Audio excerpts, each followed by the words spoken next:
بسم الله الرحمن الرحيم. لا إله إلا الله. لا إله إلا الله. محمد رسول الله صلى الله عليه وسلم. محمد رسول الله صلى الله عليه وسلم. أستغفر الله. سبحان الله والحمد لله ولا إله إلا الله. الله أكبر ولا حول ولا قوة إلا بالله العلي العظيم.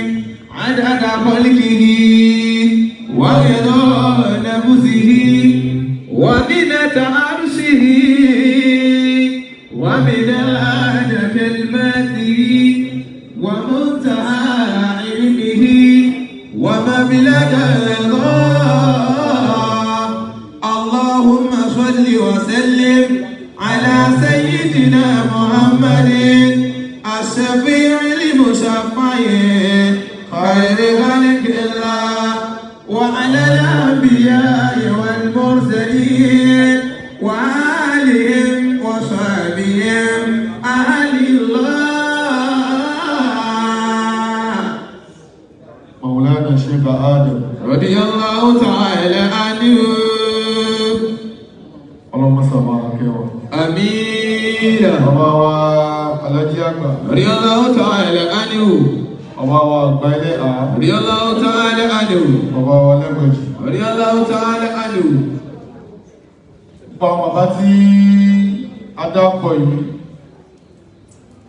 mi ò rẹ́ nìkan tó fẹ́ yọra rẹ̀ kalẹ̀ pé nínú àwọn tẹ́ dápọ̀ yìí kò síbi tí mo bì lọ́rùn sí.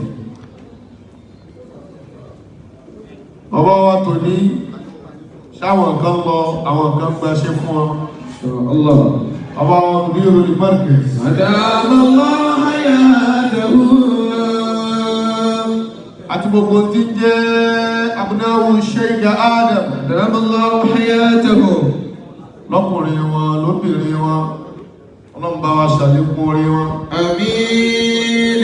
bàbá wa àlùfáà ńlá أدام الله حياته. abúlé ṣèyí wọ àlùfáà ńlá. الله ما لي تقوليكم أشيكي بقوليتو ألافيتي وأدوك وبعد توجها يومدكم ما توجها لفلا أصلي يا ربي تتويلا لعمري شيء يا لفلا بجاه المصطفى لمولى بما نزلت تنزيلا. bàbá wa àlùfáà ńlá. أدام الله حياته. mo kí bàbá wa àgbà bàbá wa Ìmọ́tọ́lá أدام الله حياته. Sheikh Ahmad Lẹ́bí. أدام الله حياته. الخير كل الخير أني جالسته لأول مرة. إن شاء الله. àkọ́kọ́ tí kọ́kọ́ pàdé bàbá náà ni mo wá mọ bàbá látara ọmọ wàkámọ́ àbí وكم أبي قد يلا ببني له شرف. ẹwọ́n bí bàbá yẹn ti ọrọ̀ jókòó tí wọ́n ń dúpẹ́ fọ́lọ́run pé ọmọ mi ni àwọn èèyàn pé tì báyìí. وكم أبي قد يلا ببني له شرف. كما على برسول الله عدنان. كما على برسول الله عدنان. bàbá fíìmù dáwọ̀ yìí sísí fíìmù ni ọlọ́run jẹ́ wò pẹ́. آمين. láwùlà ni wọ́n àbáníkà máa kí amadu wàkùtù láyé sáwọn náà. Afrika gé kama. Mo fi bàbá wa Ìmọ́tọ́lá. Allahu ya'zahu. Mo fi kí àwọn al-a'lam min al-ulama. Allah. Bal bi janka-jankayuna min al-ulama. Salami la yafutukum jami'an. Ibn Ahmad al-Nabi. Salami la yafutukum jami'an. Sahibu Saqafatayn. Salami la yafutukum jami'an. الثقافة الغربية والثقافة العربية معا. سلامي لا يفوتكم جميعا. أفاوى أقول حضرة العلماء فينا. أو أفاني وأقول لي حضرة الأدباء فينا. تواني وتوسيكي. حضرة العقلاء فينا. شيخنا جمال الدين. حضرة الفقهاء فينا. سميه جمالا وهو جمال لوجهه. حضرة الأدباء فينا. حضرة العلماء فينا. سلامي لا يفوتكم جميعا. سلامي لا يفوتكم جميعا. الوقت عدو القادم. إن شاء الله. أبا ولوسي èmi ò jẹ́ wúyẹ́wúyẹ́ bá. Ṣàlá sàlámì láyébùsùkùn jẹ̀míyà. Èyí lẹ sọ fún wa pé bẹ́ẹ̀ni ẹ bá dùn má gbàgbé àná. Sàlámì láyébùsùkùn jẹ̀míyà. Àkàkọ́kọ́ kí àwọn àná láwùlà là ámsù máa fárú yẹ́wò. Láwùlà lè ámsù máa fákàrú yẹ́wò mi. Wà nígbà nẹ́sì yẹ̀lìyẹ́wò Hamsa. Sayansa ugaru. Insha Allah. Afawa olúborí. Insha Allah. Gbogbo àfáàlú mi kí máa dákọ̀ wá ní gàdìmáàdà wá ní. Sàlámì láyébùsùkùn jẹ̀míyà. Àwọn bàbá wa tí wọ́n bá wa sọ̀rọ̀. Ìyá mòye. Bàbá náà mòye o. Ọlọ́jà rí ń pẹ́. Afáwa Mubarak tí wọ́n ti lọ. Wallahi لحاجة الوقت because of the time. I would like to brief my lecture. لهذا الوقت إذا كان ضيقا لابد من عطف بعض الأشياء. إن شاء الله. أفهم التوفيق. الله حياته. وولادا. أدام الله حياته.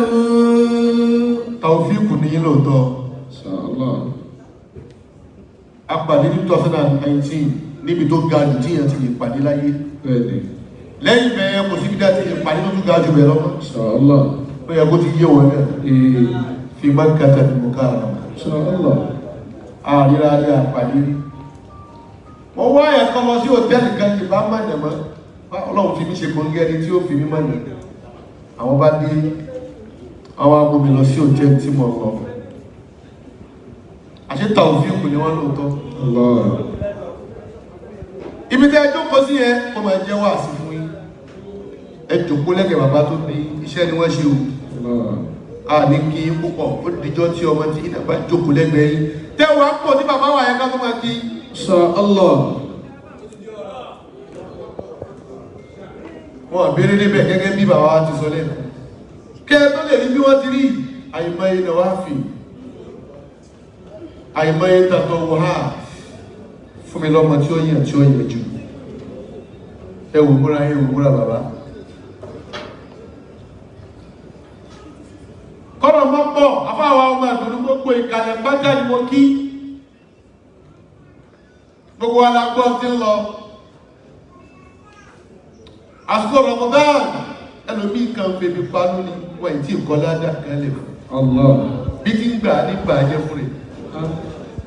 Ramadan tó ń gbà tó bá ti gba tọjọ́ kan ó dàbí fèrè tó fún ni àwọn Akínyẹmí kílẹ̀ tó ṣú ó ti jò tán kò sí kankan bẹ̀rẹ̀. Allah. Dákun protect your fasting and mind your speech and mind your comment. Comment gan lè ó lè mú ọ bíbínú Ọlọ́run. Ẹ̀wọ̀n gbà tí wọ́n fẹ́ pè wá ní Suratul Baqara ba'da a'udhu billahi minash shaitanir rajim pé ya ayyuhal ladhina amanu. Bismillahir rahmanir rahim. Ya ayyuhal ladhina amanu. Kutiba alaykumus siyamu kama kutiba alal ladhina min qablikum la'allakum tattaqun. This particular verse. Ya ayyuhalladhina amanu la'allakum tattaqun. La'allakum tattaqun. Fahayna al-muttaqun. La'allakum tattaqun. Ẹ gbààwẹ̀ bóyá tó bá tiẹ̀ nínú àwẹ̀ bóyá ìbẹ̀rù Ọlọ́run bá ó tiẹ̀ tún mú ọkàn yín ọkàn tiẹ̀ tó wá ń lé lórí Ramadan. La'allakum tattaqun. Àwọn ọmọ ẹ̀ báàgì kó kọ́kọ́ palẹ̀ mọ́ ni pé wọ́n kà sáwọ́dú. Inna ghayra zadi taqwa. Ẹ̀wọ̀n táwọn àbá tó ń sọ. Watazawwadu. Àbáwọ̀ ọmọ àdùnnú ọ̀pọ̀lọpọ̀ ni ó gbàwẹ̀ 30 days kò dẹ̀ ní 1/10 gbà. Watazawwadu. Torí pé Al-Qur'ani náà ló sọ fún wa innama yataqabbalu Allahu minal muttaqina. Innama yataqabbalu Allahu minal muttaqina. Aláwọ̀ tí wọ́n gbàwẹ̀ wọn, àwọn tí wọ́n bá fi ìbẹ̀rù Ọlọ́run bá gbà ẹ́. Minal muttaqina. Ọ̀rọ̀ tó fẹ́ sọ láàrin 24 hours kó ṣe mójú tẹ́nu rẹ̀. Minal muttaqina. Olówó àánú àwẹ̀ ò ṣe pè fún yẹn. Minal muttaqina. Olówó àánú àwẹ̀ ò tún ṣòfò fún. Minal muttaqina. Ìwọ́n tó bá lọ kí mẹ́yà káàkiri Maulana Sheikh Habibullah. Damallahu hayatahu. Mudirul Markaz. Damallahu hayatahu. Ọ̀rọ̀ kan lọ lọ́wọ́lọ́wọ́ nípa Felix of Nola. Kí wọ́n tó wà nínú àjẹ́ kọ́kọ́ mẹ́kọ̀ọ́ ẹlòmí ò mọ̀ tán. Wọ́n pe arákùnrin kan ní Abubakar Siddiq. Nú àwọn tí wọ́n jẹ́ companion of our noble prophet. Ojú Ànábì rí wàhálà tójú Ànábì rí làwọn fi dágbádá lónìí. Àmọ́ gbogbo ẹni tí ó fún Mudirul Markaz lésì fi hadha ash-shahr al-mubarak wáyé tó lò pẹ̀lẹ́kọ̀ọ́ analyze, criticize and correct and do away from sort of insult. Torí pé èébú tí wọ́n kú yẹn èpè tó ń ṣe yẹn bóyá o sọ ni bóyá o kọ́ ni ó jẹ́ kó rántí pé inú àwẹ̀ ìmọ̀ ló wa. Ànábì náà ni tí wọ́n bá tó ẹnu àwẹ̀ sọ pé á lọ sọ̀rọ̀ yìí mú. Lọ sọ̀rọ̀ ìmọ̀.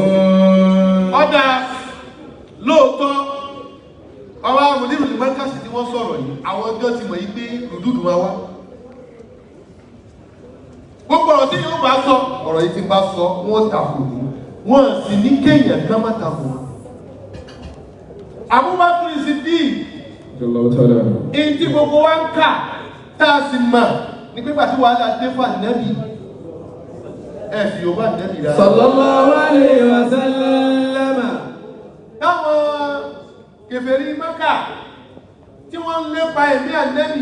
Sallallahu alayhi wa sallam.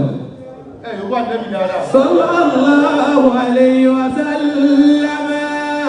Yóò tí ẹ gbọ́dọ̀ bí olóòtú. Sallallahu alayhi wa sallam.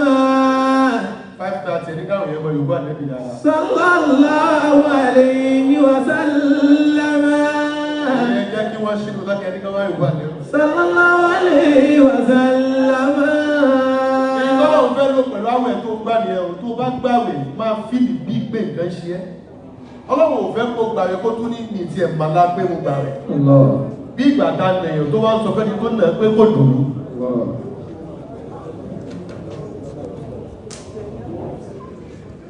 Ànábì wa Muhammad sallallahu alayhi wa sallam. nígbà tí wàhálà dé tí wàhálà pọ̀ àkọ́kọ́ lọ lè dì í mú náà kò sí ẹni tó lè sọ̀rọ̀ táwa yóò lè takò àfànẹ́bí wa Muhammad. laysa ahadun ba'da an-nabiy sallallahu alayhi wa sallam. kò sẹ́ni kan àfànẹ́bí wa Muhammad. illa yu'khadhu min qawlihi wa yutraku. illa yu'khadhu min qawlihi wọ́n mú nú ọ̀rọ̀ rẹ̀. yu'khadhu min qawlihi. wọ́n mú nú wáàsí rẹ̀. yu'khadhu min qawlihi. wọ́n lò nínú kútúbà rẹ̀. wa yutraku. ìmí wọn sì nílò owó gólẹ̀ fún. illa an-nabiy sallallahu alayhi wa sallam. àfànẹ́bí nìkan. lóòótọ́ yìí tá a ti ń gbọ́ ni pé Abubakar àti Ànábì wa Muhammad sallallahu alayhi wa sallam. lọ́wọ́ àdókòtò táàmù sí gáàrù sọ́wọ́ nígbà táwọn kèfèrí dé tọ́wọ́ bá Ànábì Sallallahu alayhi wa sallam. torútorú la Ànábì fi jáde Ànábì pé Ali ibn Abi Talib Allahu ta'ala anhu.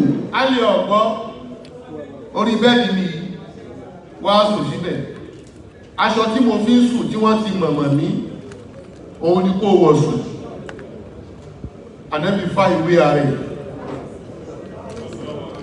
ẹ̀kọ́ kan ni ẹ má jẹ́ kí wọ́n bàtà kan mọ̀ ẹ́ má jẹ́ kí wọ́n mọ fìlà kan mọ̀ ẹ́ má jẹ́ kí wọ́n mọ aṣọ kan mọ̀ ẹ́ má jẹ́ kí wọ́n mọ ọ̀nà kan mọ̀ ẹ́ pé ibi tí ó gbà náà ni má jẹ́ kí wọ́n mọ oúnjẹ kankan ṣoṣo mọ̀ ẹ́ torí táyé bá mọ̀ ọ̀mọ́ náà ni wọ́n fi kú ọ. Inshallah. Ànábì jáde lọ Sallallahu alayhi wa sallam. nígbà tí ń lọ ní kúkúrú ó fọ́yẹ́ pẹ̀lú àwọn tí wọ́n ń wá tọ́bẹ̀ pa ó fọ́yẹ́ pẹ̀lú wọn lórí ló wá sàdẹ́kà ní pé wájà ẹnẹ́bí bẹ́yìn aydihim saddan. wà nínú káàpì yìí saddan. wọ́n á fi ṣe ìyáàmù fahum la yubsirun. ìyẹn ìtumọ̀ àsùnfọ́fọ́ tẹ̀fọ́n. waja'alna min bayni aydihim saddan. Ànábì lọ gbàgbà Ànábì lọ tán ẹnìkan wá jí wọn pé orúkọ àtàwọn lẹ́ sùn ẹ̀wọ̀n ni yíyẹ̀pẹ̀ wọ́n ti kó sí lórí ẹni tẹ́ẹ̀sì ṣọ́ọ̀tì lọ wọ́n ní kò lọ wọ́n yọjú wọ́n rí Àlì lórí bẹ́ẹ̀dì àtàṣọ Ànábì wà lólè aṣọ tí bí sùn ní wọ́n mọ̀ pé Àlì ni nígbà tí ẹ mọ́ wọ́n wọlé wọ́n ká Àlì pẹ̀lú wọ́n tí ẹ lọ wà ń bẹ̀ wọ́n lu Àlì bí kúkú bí yíyẹ níbo l'Ànábì wà ó ní la ilma bí lẹ́hùn ní ìmọ̀ bí tọ́ wà wọ́n lu wọ́n wọ́ ọ lọ sí Káàbà wọ́n tẹ mọ́lẹ̀ pé tí a bá jẹ yóò jẹ́wọ́ Àlì ló wọ̀ mọ́ bí tá Ànábì wà. Sallallahu alayhi wa sallam. Ànábì lọ lè bá Abubakar lé mi ò tí rẹni tí ó dàbò Abubakar ní sàmánì ta wà yìí sí ọ̀gá rẹ̀ pé kú tí ọgbà pa ọ̀gá mi kọ́ pa mí ta ló lè sọ bẹ́ẹ̀ ọ̀gá yìí ni kẹsàn wá kì í bẹ́ẹ̀ lọ̀gá. ọmọ kéwù nítorí wàhálà bá dé àkàwọn ọmọlá ẹ̀yin ni kẹ́ bọ́ síwájú tẹ́lẹ̀tẹ́lẹ̀ ẹ̀yin la máa ń tòsí ẹjẹ́ wà lẹ́yìn náà ní ìjọba ṣe ìyàwó padà. Allahu akbar. Ànábì lọ lè bá Abubakar pé ó láti fẹ́ ṣe wàhálà ti ṣe kò sí tá a ṣe wọ́n sá ní ẹni tó bá rí bí agbára ti ẹ̀dù ti ẹ̀ lọ sá fún ni mọ́tò lè má fi kìdú kárùn pé káwá rí i pé mo sá wá sá ní torí pé tó wà lọ́wọ́ tí ò sí tiẹ̀ ọlọ́mọdé aládọ́wọ́ ọmọdún mẹ́wàá wọlé tọ̀ ó wá nàbọ̀ sọ pé láìda wa kò tiẹ̀ ní ẹ̀sẹ̀ kéèjì ló fẹ́ bẹ̀rù ní àdìmọ́ wọ́n tọ̀ balẹ̀ fún ni ọlọ́run sì là ọlọ́wọ́ rẹ̀ àwọn méjèèjì lọ eré yìí pọ̀ wọ́n sábà wọn kèfèrí wọ́n wá lọ sí orí àpáta táwí àpáta tó ṣòrógùn ó ti rí Ànábì Abubakar ìmọ̀ Ànábì. wa ma hawal garu min khayrin wa min karamin. ọ̀dà fún oníbúrídà wọn lọ wa kullu tarfin min al-kuffari aniyumin. ọ̀dọ̀ àwọn bíntù ló fẹ́ lọ wa kullu tarfin min al-kuffari aniyumin. ó ń sọ ilé yìí kí gbogbo wa pè yí pé ìtàn wo là ń gbọ́ bọ̀ tẹ́lẹ̀ kí là ń kà ní tírà tẹ́lẹ̀ kí ni wọ́n sọ fún wa tẹ́lẹ̀ kọ́rọ̀ tó di ọ̀rọ̀ Felix Nola هو الجار wọ́n débẹ̀ ànábì ó ti rẹ̀ ó fẹ́ Abubakar ní ànábì go dáàni hadikun làálà fi ìmọ̀ ìfì ànábì ṣe sùúrù jẹ́ wọlé náà ó yà nǹkan tó lè ṣe nígbà bá wà bẹ́ẹ̀ tó bá wà bẹ́ẹ̀ jẹ́ ó ṣe ní kó má ṣe wà náà. وما هو الجار من خير ومن كرم ومن كرم من خير ومن كرم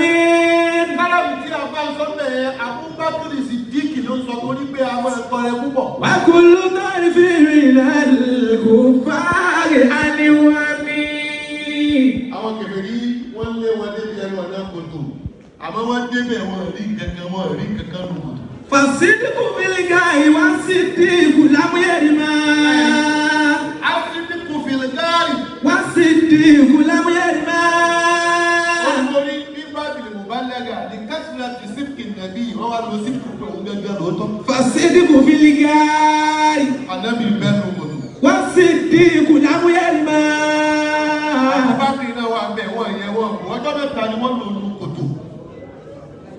ọdún tí mo kọ́kọ́ lọ Mẹ́kà àti èmi àti àfọ́bùbọ́lá kòjọ pàdé à ń kó Mẹ́kà à ń lọ Mẹdínà níjọ́ yẹn ni wọ́n á mọ iye ànẹ́bì pé ṣé bí tá ànẹ́bì rí náà làwọn á tún gbé mọ́tò tún lo wákàtí mẹ́fà yìí. ẹ̀yọ̀ bá ànẹ́bì dáadáa. وهم يقولون ما بالجاه من يرمي wọ́n débi kòtò yìí àwọn kèfèrí ní sọ pé kò sẹ́ni kankan lù kòtò Ọlọ́run lè ṣe fún ẹgbà ní tọ́ta ọmọ wá ọ tó sì tó wájú wọn tí wọ́n rírí ọ. وهم يقولون ما بالجاه من يرمي وهم يقولون ما بالجاه من يرمي láì nínú kẹ́kẹ́ Ọlọ́run bá ní kò kọjá wájú ó sì ní pé kò kọjá ó sì ti kọjá owó lẹ̀ káyì. وهم يقولون ọ̀rọ̀ ànẹ́bì ò mú ọlọ́kẹ̀. ما بالجاه من يرمي ó jẹ́jẹ́ ká lọ ọmọ ọdún tó náà bá lè jẹ́ àmọ́ káwọn ọmọ dàlẹ̀ jẹ́ àmọ́ وهم يقولون ما بالجاه من يرمي ظن اليمامة nígbà tí Abubakar gbọ́hùn ẹsẹ̀ ó sọ fún ànẹ́bì pé ó dà pàwọn ará bí ti súnmọ́ tòsí ànẹ́bì ní uskul dákẹ́ ìsìnẹ́ni àwọ̀ òsáàdì ṣùgbọ́n àwọn tí ń fọ́nàbálẹ̀ àwọn méjìlá wà ní àyè lóòótọ́ àmọ́lọ́run ṣe kẹta wa Ọlọ́run wá pẹ̀lú àṣẹ Ọlọ́run wọn mọ bíkí ti dé ojú kòtò ọ̀nà ìgbàgùn ti débẹ̀ bí ẹyẹ ti débẹ̀ wọ́n wá ní tó bá jásí pé èèyàn wà bẹ̀ aláǹkà okùn ò ní ta okùn nílẹ̀. ظن اليمامة وظن العنكبوت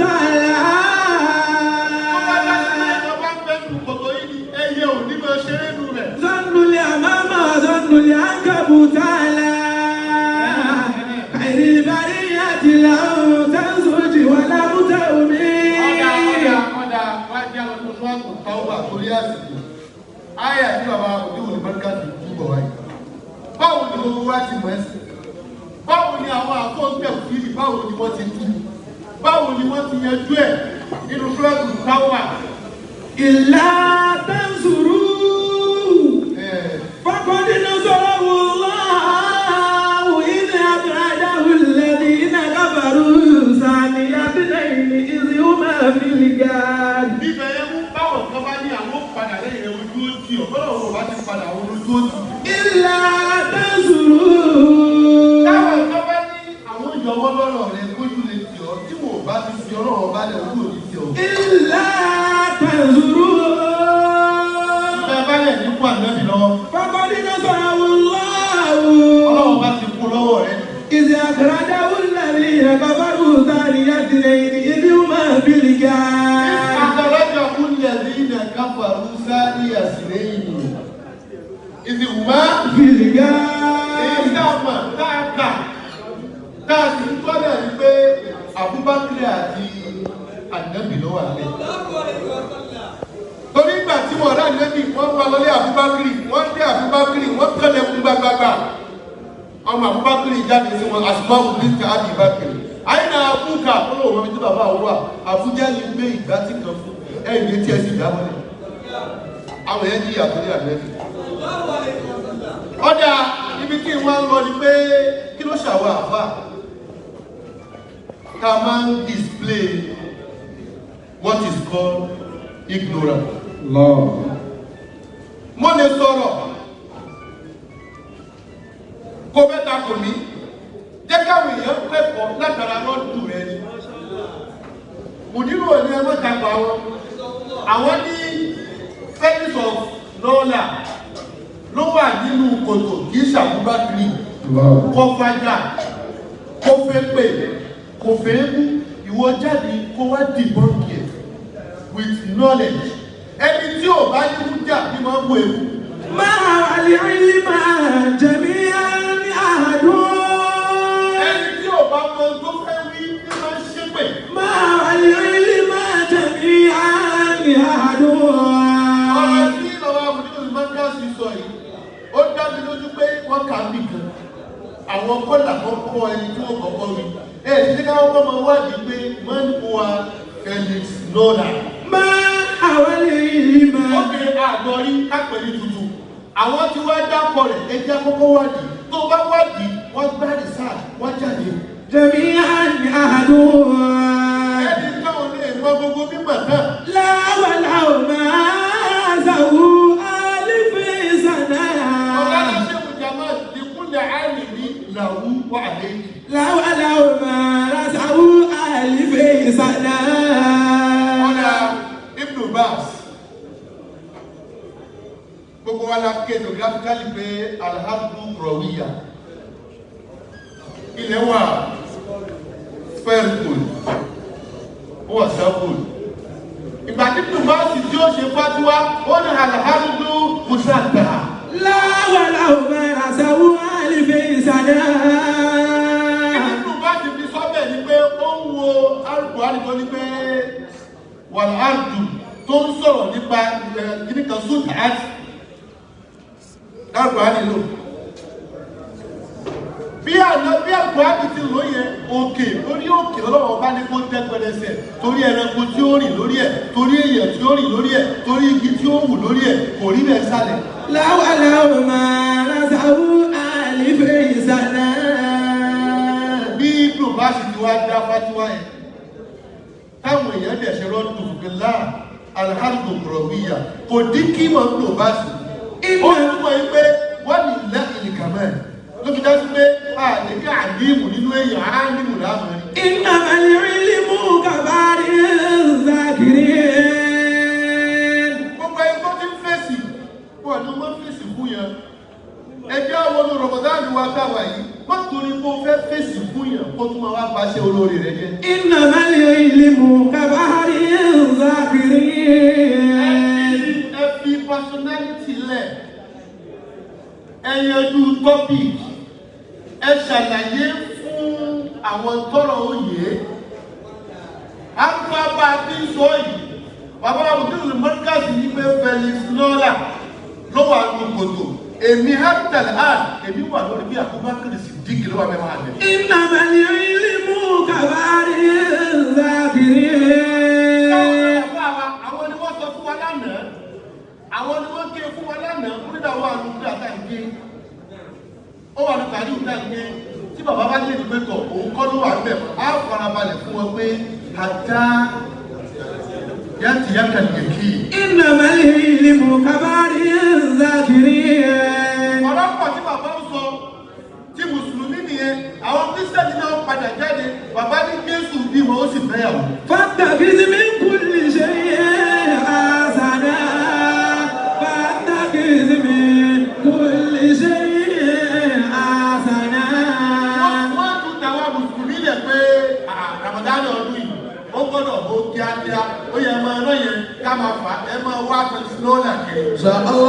Ẹ̀yin Kìrìsìtẹ́nì àwa sọ pé Jésù bímọ ó sì fẹ́yàwó ó yẹ jáde àwọn àgbààgbà pásítọ̀. Fattakhidh min kulli shay'in hasana. Fattakhidh min kulli shay'in hasana. Àbí ìbánimẹ̀lẹ́ Ayé ìlàrọ̀ kìlá